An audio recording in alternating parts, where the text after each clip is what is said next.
Hello everyone, हा vlog आहे आमचा संडेचा. तर संडे स्पेशलच्या ऑफर तर मला किट्टूने केलीच होती. तर दुसरी ऑफर म्हणजे माझ्या मैत्रिणीचा कॉल आणि तोही चिकन आणि प्रॉन्स खाण्यासाठी. तर इथे आम्ही पोचलो आहोत तिच्या घरी. बघतो तर काय संकेत दादा अश्विनीला मदत करतोय, सोबतच प्रॉन्स फ्राय करता करता तर खायचंही काम चाललंय. आणि इकडे किट्टूच्याही तोंडाला पाणी आलंय, तर तीही सुरू पडली फ्राय करता करता. आणि आम्ही दोघं मैत्रिणी भेटल्यावर दुसरा विषय काय राहणार आहे, एकच, तो म्हणजे कपडे कुठे छान आलेत, आपण इथे जाऊया तिथे जाऊया. हा इथे जवळच आहे, तर बस एवढाच, दुसरा कुठला टॉपिक मिळणार आहे का मला.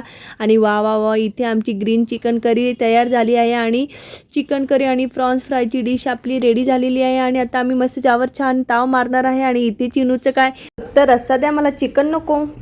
आणि गोल्याचं काही पापड खायचं काम चाललंय आणि त्याच्या पप्पाला द्या, सर्व द्या. आणि किट्टूला पण कोळंबी वगैरे जी काही असेल ती छान ताव मारायचं. आणि इथे अश्विनी आंटी बिचारी फक्त मेथीची भाजी खाणार आहे. आणि आता मलाही छान ताव मारायचं आहे. तर बाय बाय, भेटूया नेक्स्ट व्लॉगमध्ये.